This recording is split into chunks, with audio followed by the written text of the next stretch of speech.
The world mourns the passing of former Israeli Prime Minister Shimon Peres, a visionary for peace. U.S. Democratic presidential candidate Hillary Clinton looks for momentum following her first debate with Republican Donald Trump. And an American billionaire's ambitious plan to get humans to Mars by 2020. Africa 54 starts right now.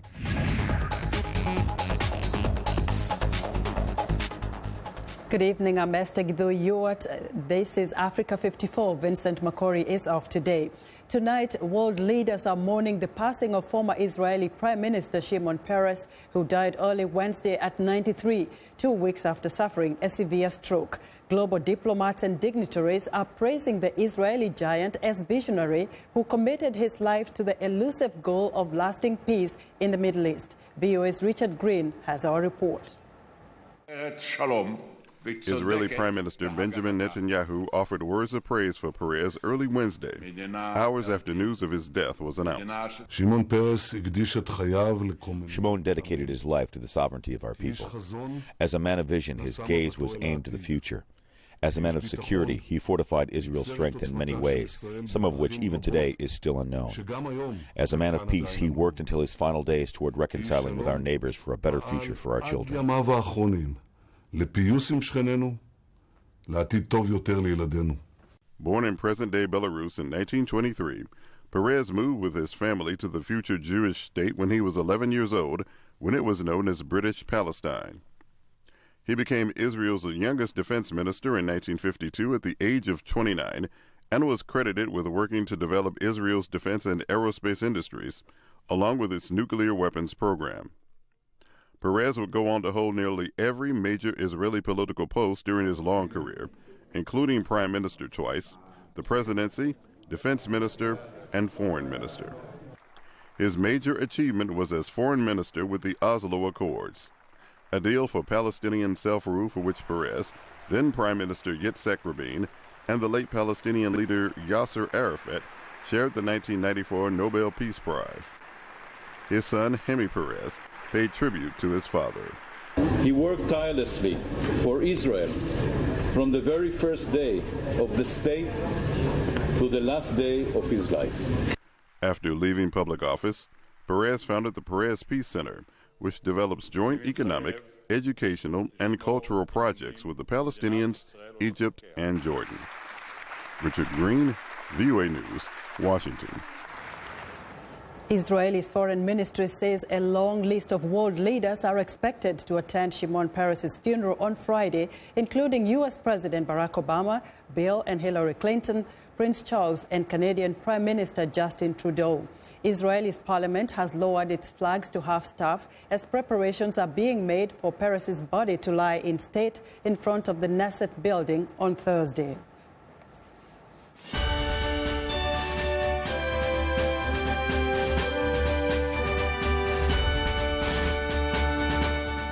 Now to the race for the U.S. presidency. Democrat Hillary Clinton is hoping for a boost in the polls after her first debate with Republican Donald Trump. A CNN ORC poll right after the debate found that 2/3 of those asked thought Clinton did a better job in the debate, the first of the three between the two White House contenders. VOA national correspondent Jim Malone reports on the debate's possible impact. Hillary Clinton appeared to have an extra spring in her step as she greeted supporters in North Carolina the day after putting in a strong performance in the first presidential debate. Did anybody see that debate last night?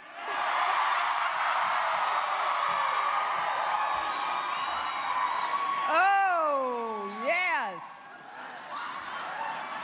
One down, two to go. Clinton put Donald Trump on the defensive for much of Monday night's debate, pressing him on why he won't release his tax returns and his role in questioning President Barack Obama's citizenship. He has really started his political activity based on this racist lie that our first black president was not an American citizen. Trump only recently declared he accepts that the president was born in the U.S. after years of trying to raise doubts. And I think I did a great job and a great service, not only for the country, but even for the president in getting him to produce his birth certificate. Secretary Clinton. Trump told supporters in Miami he thought the debate went well, even though earlier he complained about both the debate moderator and his microphone.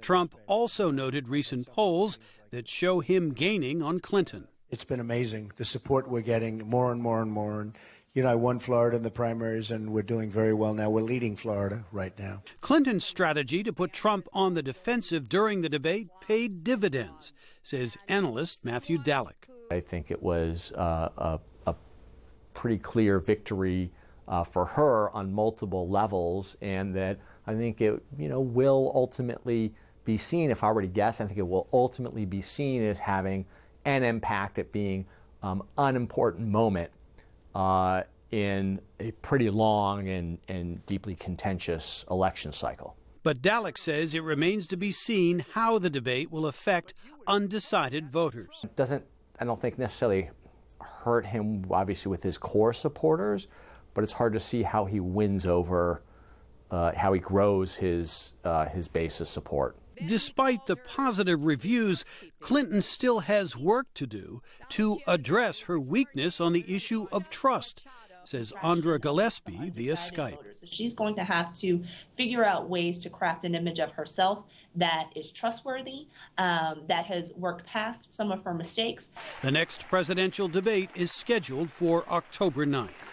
Jim Malone, VOA News, Washington.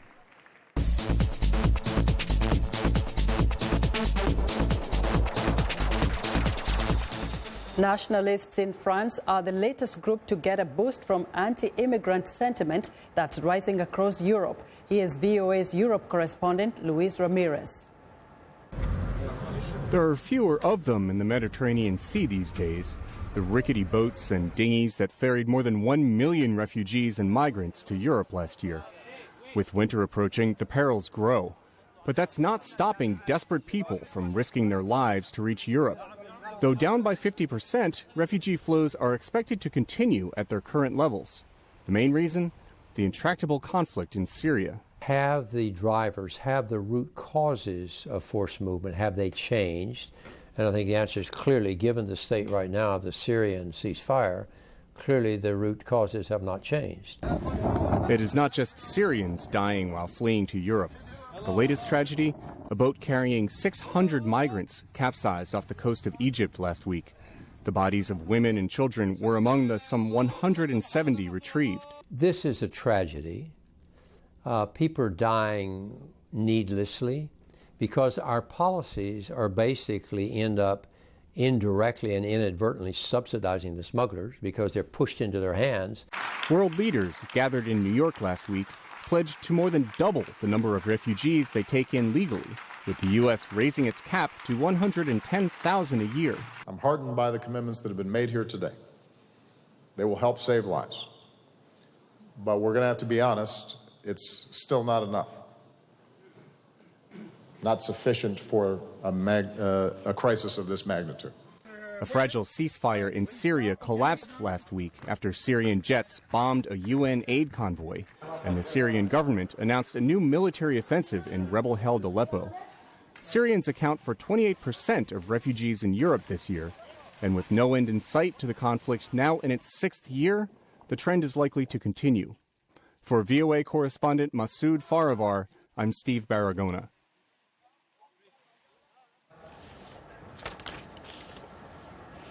And that was Steve Baragona on the latest on the refugee crisis in Europe. And in recent months, the number of refugee migrants fleeing to Europe has dropped by 50% compared with last year. But the International Organization for Migration, the world's leading migration agency, says the current refugee flows are likely to continue as long as the Syrian conflict remains unresolved. Steve Baragona tells us more.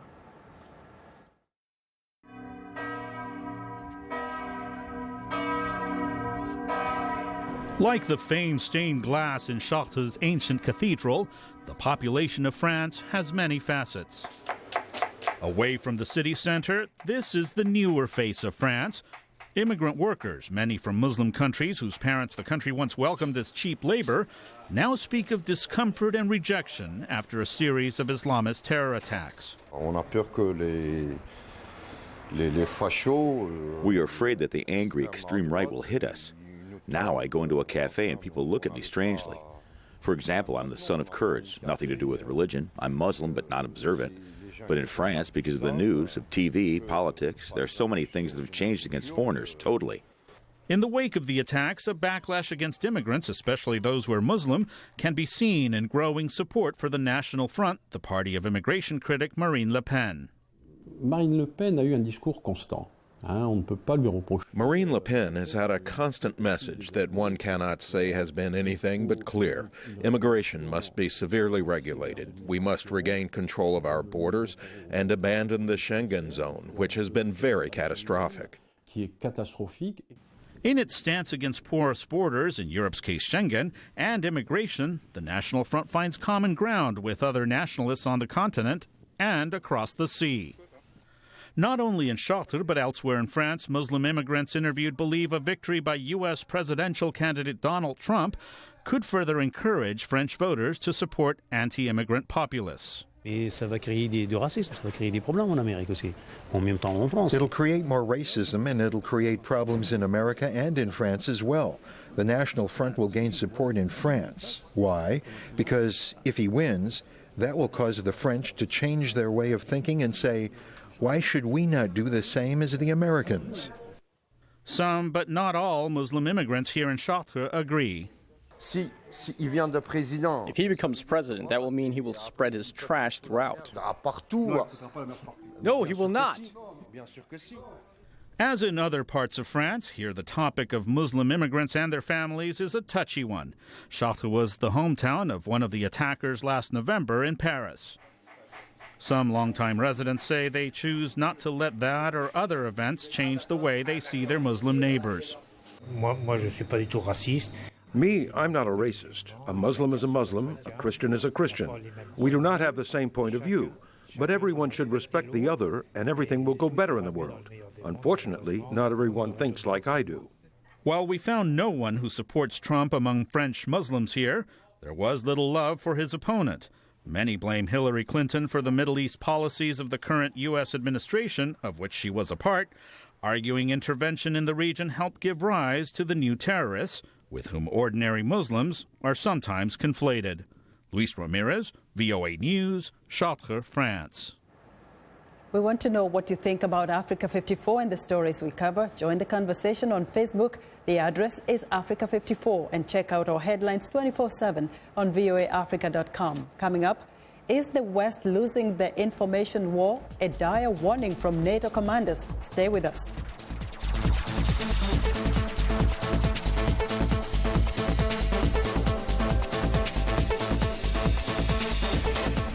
Health news and notes. This is Living Better. Living to be 100 is no big deal in Acciaroli. In this village in southern Italy of only 2,000 people, 300 residents have lived for a century or more. Researchers want to know why. Amina Fodolo is 93. We eat a lot of fish and fresh produce and olive oil, she says. These are components of the Mediterranean diet known to researchers since the 1950s. Now, Italian and American scientists like Alan Mizell are trying to find out if there's something in addition to what the locals eat that makes them live so long. Is there something in their genes that may, along with something they do, make them live longer and healthy? Researchers looked at 80 elderly people from Acciaroli who are physically active and also breathe unpolluted air and live stress-free lives, factors researchers are trying to understand for their possible roles in longevity. I'm Martin Seacrest for VOA's Living Better.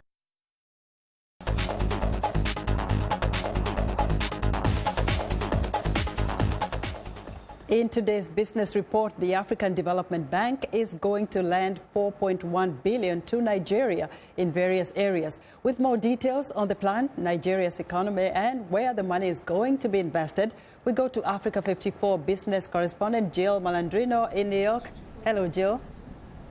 Hi there. So ADP's president, Dr. Akinwumi Adesina, he said funds over the next 2 years would be used to develop the power and agricultural sectors in Nigeria, aiding a move away from the country's reliance on oil revenue. The economy has been shrinking due to the plunge in crude oil prices, which generate 70% of government revenue. Also, attacks on energy facilities in the Niger Delta have cut crude production by around a third since the beginning of the year. This has left Nigeria struggling to fund a record nearly $19 billion budget. In addition, the government wants to triple expenditures in an effort to improve infrastructure and power supply, and that money needs to come from somewhere. You know, Jill, the reports also say that ADB's portfolio in Nigeria will actually increase to a total of $10 billion by 2019. But that sounds like a lot of money if you look at the economy, which has actually failed to emerge from the oil slump. That's an excellent point, and at first blush, I thought the same thing. But Adesina made an important observation about debt versus liquidity, which are two very different things. He said there is no debt crisis in Nigeria. What you have is a liquidity problem, and ADB is trying to help the country drive down inflation and work with the government to provide incentives to the private sector. If you want to come out of recession, you need more than just government. You need the private sector. So incentives are very important to inject that liquidity. In other words, liquidity means cash for investment. But Jill, looking continentally, the common theme there is to improve infrastructure. But how will this drive the economy? Can you cite some of the examples in the continent and where we can find those? There's an old adage that you have to spend money to make money, and that applies from small businesses to complex government balance sheets. It's a process that takes time to play out, but we're seeing results in regional pockets, which is a great start.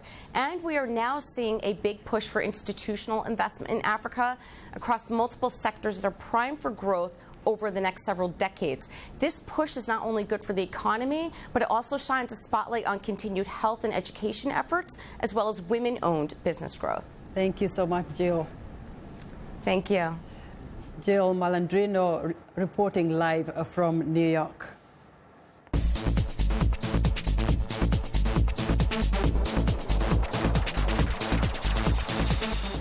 NATO commanders are calling on the West to step up its efforts to combat and counter the information war being waged by its adversaries. The commanders warn that countries like Russia are exploiting the freedom of the press in Western media to spread disinformation. Here's Henry Ridgewell. The vanguard of Russia's forceful takeover of Crimea in 2014, the unmarked, heavily armed gunmen, now widely known as the Little Green Men. Moscow initially denied they were Russian military, yet weeks later, similar unidentified armed units appeared in eastern Ukraine. The simultaneous deployment of disinformation and military power has become known as hybrid warfare.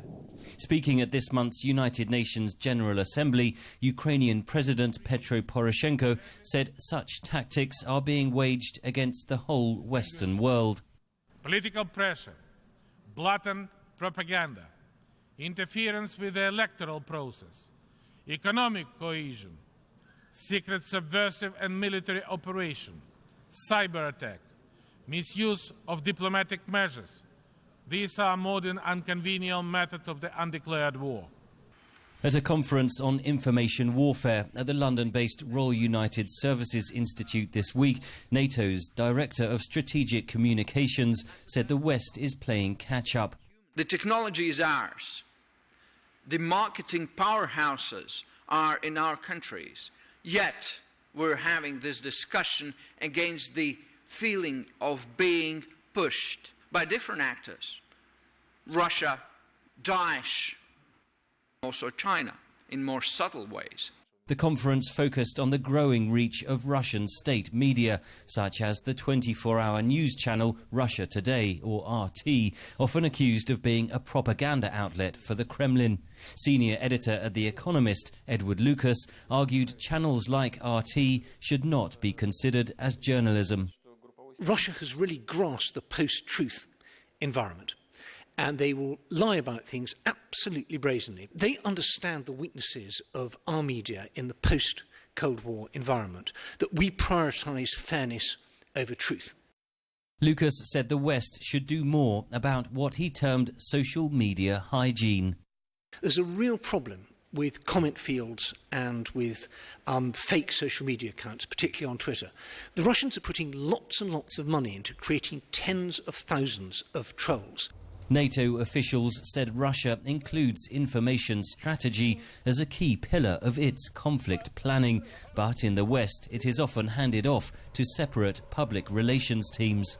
We are still fighting on the margins, when actually a properly funded strategic communication effort is incredibly cheap compared to other costs. Leahy warned Russia was deploying disinformation and hybrid warfare in its intervention in Syria, most recently in the disputed bombing of an aid convoy outside Aleppo earlier this month. He added the West must learn how to fight back. Henry Ridgewell for VOA News, London. Nigeria is facing tough economic times, and analysts say this is just one of the many challenges facing the government of President Muhammadu Buhari.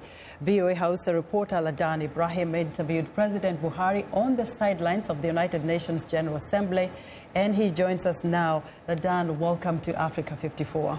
Thank you, Esther. Well, most Nigerians are saying they are unable to put food on the table. And I'm just wondering, in your discussion, what measures is President Buhari proposing to take? Yeah, knowing that Nigeria's economy is a mono-economic, the president said he is going to diversify this time around and is going to give agriculture a priority. And that is the program he initiated as it is. That's his take on this issue. That they've initiated a program that where they will assist farmers in the country.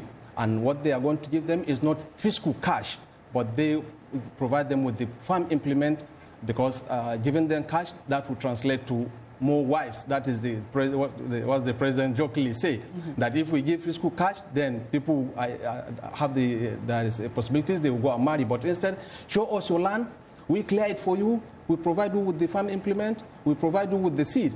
After you sell your products, we translate that items we give you into money, you come and pay government. Then a follow-up question to that, I asked him, Mr. President, knowing that I'm a Nigerian and I know the policies of Nigeria, some policies will be conceptualized, but its continuity and sustainability remain to be another issue.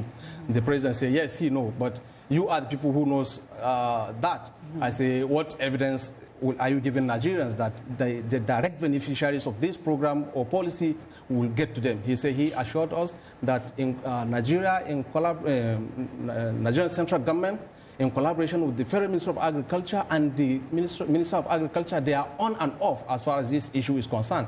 And they are hoping that by the end of next year, what they are going to do in the next coming year should double or triple even what they did this first year. So in essence, the president is saying agriculture is going to be the priority, and they've initiated that program. Let's hope, Ladan, that takes place, because most people want to put food on the table. But then again, there have been talks over the years now about negotiations with Boko Haram militants.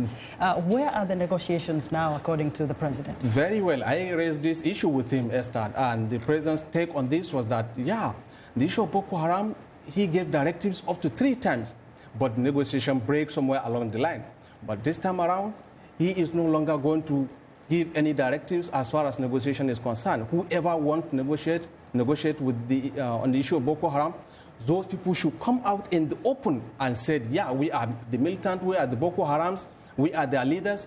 Then it is then that the president say he can go again ahead to give another round of another negotiation.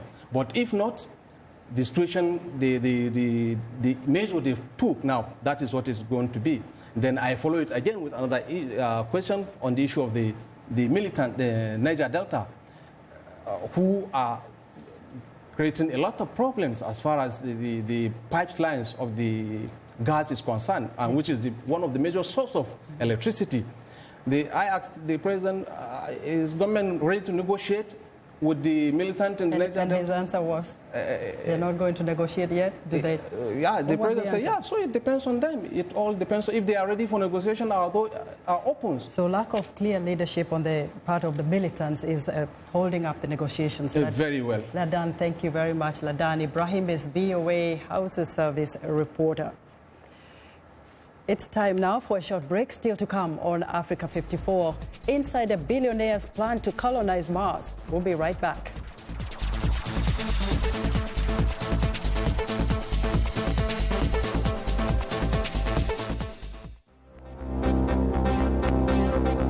If you've just joined us, I'm Mariama Diallo, and here is a quick recap of today's headlines. In Gabon, Ali Bongo is sworn in as the country's president, calling for unity after a disputed election win that sparked deadly unrest and divisions in the country. In Somalia, a journalist working for a popular Mogadishu radio station is killed by an unidentified gunman while visiting his parents. In Kenya, police fire live ammunition and tear gas to disperse multimedia university students protesting over road safety. Finally, in Ethiopia, the country celebrates a festival marking the ancient discovery of a cross by Queen Helena, believed to be the one upon which Jesus was crucified. That's all for today. Thanks for watching. We'll see you next time.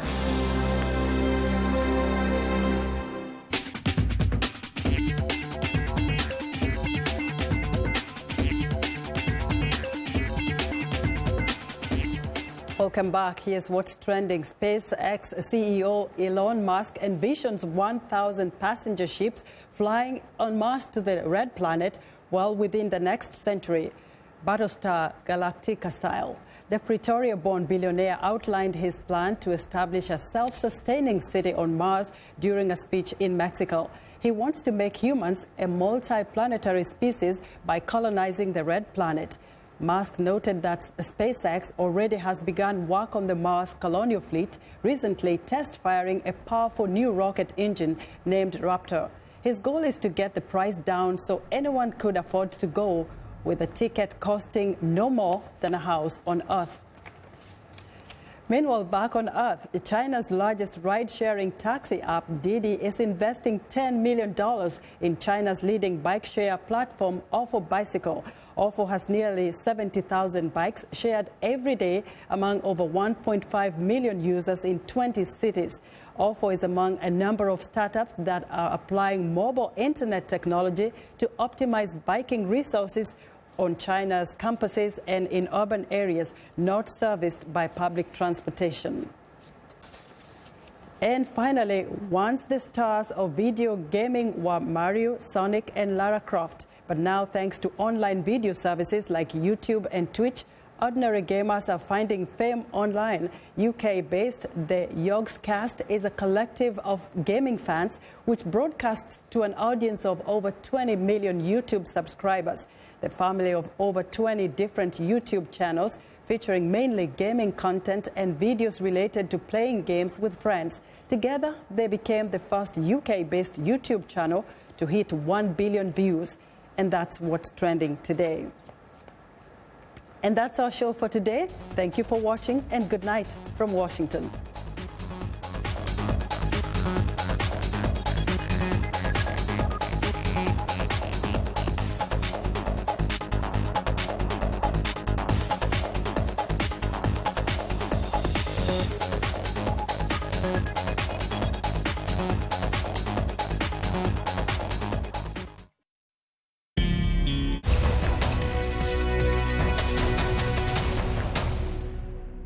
Welcome to the Voice of America's Newswords.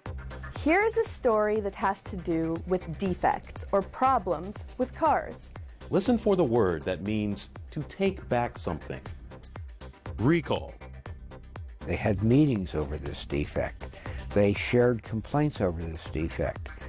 Yet there was no investigation by the government and no recall by General Motors until 10 years later. Recall.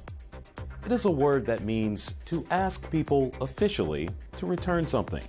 In our story, there were major problems with some General Motors cars. The man says the U.S. government and the car company took too long to issue a recall, so the cars could be fixed. Now, when you hear the word recall, your American English will be good enough to know what this news word means.